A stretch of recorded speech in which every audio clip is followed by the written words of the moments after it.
Hello everyone! Welcome back to my channel, and for today's video guys, andito tayo sa mga property right now na mga offer ko na gated community. And ito pong road na to, ito po yung highway, and 15 minutes going to Tagaytay Twin Lakes. So kung ako sa inyo guys, tapusin yung video na to until the end because magmomotor ako simula sa Twin Lakes up to this property, no? And kapag dinaretso nyo yan guys, around mga 8 minutes, 5 minutes meron ng mga bilihan, mga palengke, papunta ng mga bayan. Then I will also show you guys drone shot of this property, or yung aerial. Nandito siya sa bag ko, so papaliparan din natin siya ng aerial shot na makikita nyo yung ating mountain view, which is sa Mount Talamitayan. So napakaganda po dito, sariwa yung hangin. Right now is around 4 PM. So yan, accessible to via car or by motorcycle. Concrete road po lahat. So yan guys, to Tagaytay Twin Lakes, and this one going to pwede mga Batangas, Pico de Oro, yan, Naik. Yan. Ito palengke, mga clinic, mga palengke, bilihan, yan, nandito lang. Mga 8 minutes, 5 minutes dyan, 10 minutes bayan na yun, Magallanes. May mga clinic, mga school, yan, mga kung ano mga kailangan nyo for your daily needs. But kung gusto mo pumunta ng Tagaytay, is diretso lang po dyan. Dito naman tayo sa property. So yeah, this will be actually the entrance or the guardhouse. So paliparan natin siya ng drone shot that you will see here on 5, 4, 3, 2, 1. Here's the drone shot.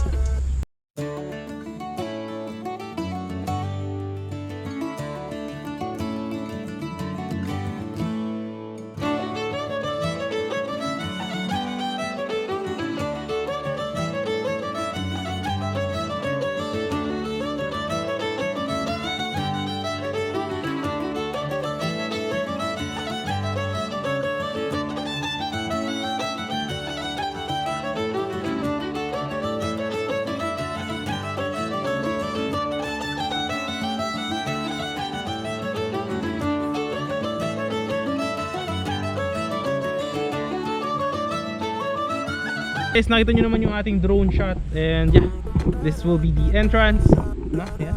And then nakita nyo naman yung lawak ng property, tsaka yung mountain view, yan na mismo yung Mount Talamitayan. Kitang kita naman siya sa drone. And then yeah, actually dito may available na isang lot. Ituturo ko yung mga available lots. This will be the main road, yan. Isa semento po yan. Then there will be lines for electricity and water kapag turn over sa inyo. And then yun, meron siyang lines for yung dito drainage, para po talagang hindi magkakaroon ng any pagbabaha or flood occurrence. Actually dito mataas naman yung location nito kasi ang Magallanes guys is mataas siya, halos same na mga silang, so hindi po binabaha dito.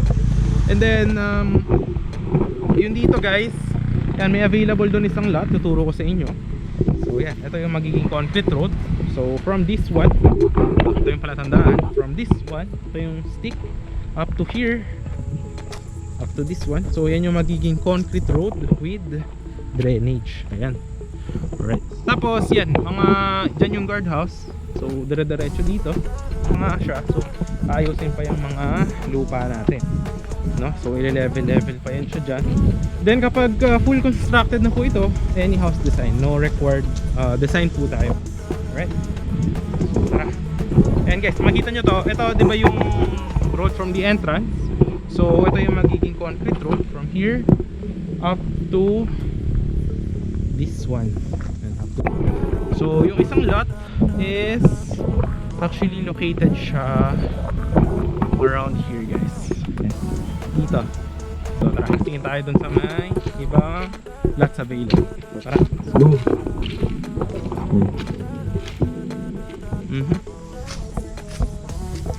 Kita nyo dito. Ayan o, kita nyo na yung mga clear road clearing na yan. So dyan gagawin yung concrete roads natin. Ito ile-level din to kasi may mga lots din dito. So ayusin din yun guys. Malamig dito guys pagka ano. Ayun dito, yung dulo, yun dyan, gagawin naman dyan is perimeter fence dyan. Dire-diretso po yan. And then dito magkakaroon is parks and playground. Yan, para amenities siya itong ating property. Malamig yung simoy ng hangin dito guys. Ito yung magiging concrete road. Here. So, medyo kalapad. Ito magiging concrete road din to guys. Yan. may available dyan ng mga lot dito sa gitna. Tsaka dito meron ding ibang available, kaso konti na lang dito. So yan, yun yung entrance, diretso dyan.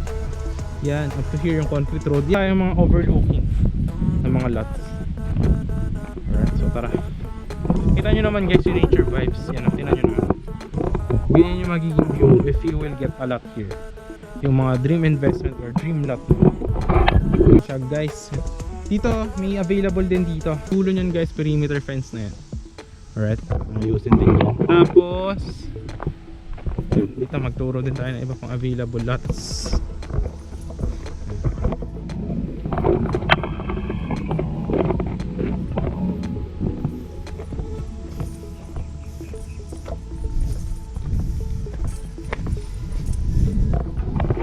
Available dyan. Tsaka dito, yes, may mga available din dito. Ingat-ingat lang. Medyo madulas.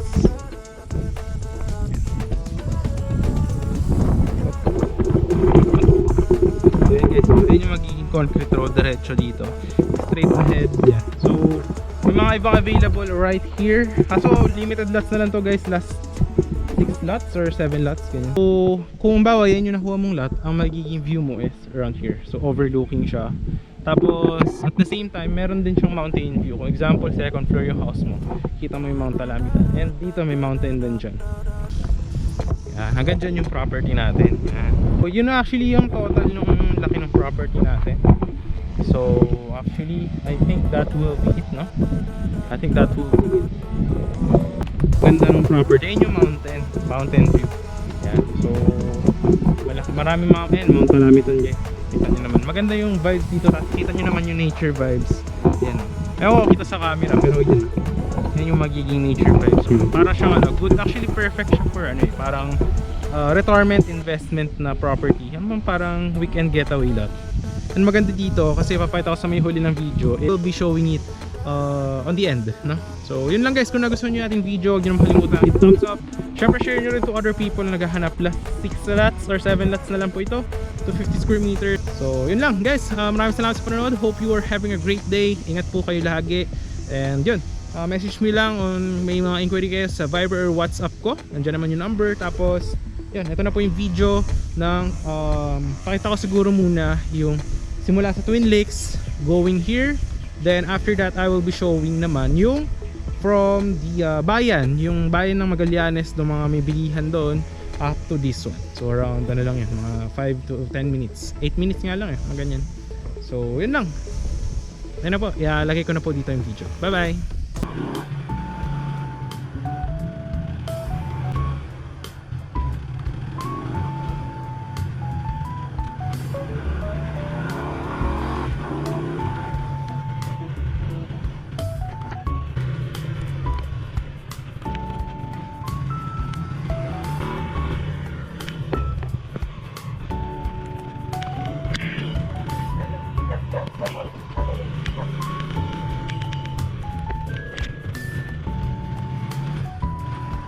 Yes, ito yung isa sa inikutan natin na katabi lang nung project natin na bagong open.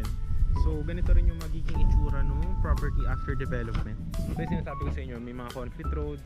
Tapos yan, any house design, pwede rin na parang mini farm, ganyan. So depende po sa inyo. Tapos magkakaroon din yun ng mga lines sa kuryente, ganyan. Tapos yan, pwede rin ng mga malaking houses or what. So yan, mga ganyan. Pwede nyo rin bakudan, tapos lagay ng mga halaman. So depende na po yan sa inyo. So yan, actually dito katabi niya lang din tong yung project namin na yun na bagong bukas. So dito is yung mga client na kumuhas dati, yan natapos na kasi yung development dito. So yan, dito na sila nakatira. So actually mga ano lang to, mga actually 7 minutes to Tagaytay. Yung sa property kanina mga 10 minutes. Kasi mga 3 minutes from the property going to this one. So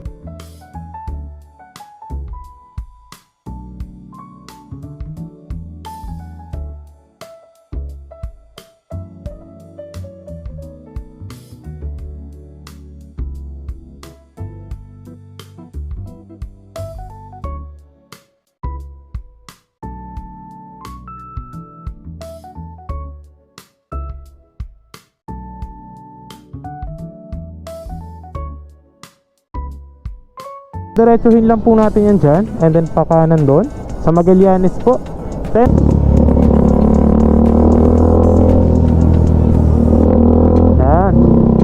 nakita nyo yung kalye na yan, doon yung didiretsuhin papunta sa property. Alright, so tara, let's go. Actually napakalamig dito ngayon guys, oh. Kung nakikita nyo lang, nagpa-fog. Napakalamig guys. Ayun, oh, tingnan nyo, oh. Doon sa property na sinasabi ko, ganito din guys, ang lamig. At mataas siya, mataas. Ngayon, oh, kung makikita nyo, lamig. Buti naka-jacket ako. Ayan. So ayan guys, dito. Ayan, oh, kakanan tayo dito, oh. Tapos dire-diretso lang yun guys. Ayan, kakanan tayo dyan. 15 minutes lang, dire-diretso lang po ito.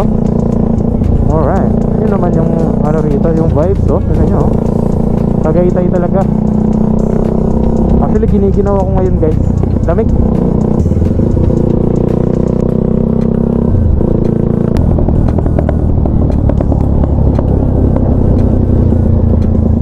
Alright, so ito na guys, yung property. Yan, oh, diba?